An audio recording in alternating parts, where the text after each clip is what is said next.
Hi friends, ഞങ്ങൾ ഇന്ന് potato fry ആണ് ഉണ്ടാക്കാൻ പോകുന്നത്. അത് കുക്ക് ചെയ്യുന്നത് നമുക്ക് കാണാം.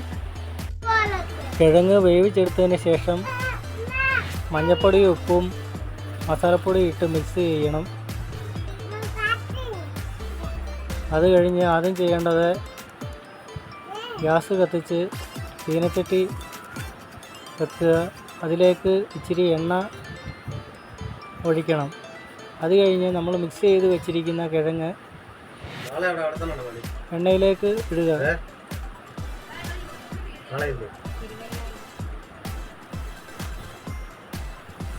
സ്വാദിഷ്ടമായ പൊട്ടാറ്റോ ഫ്രൈ റെഡി.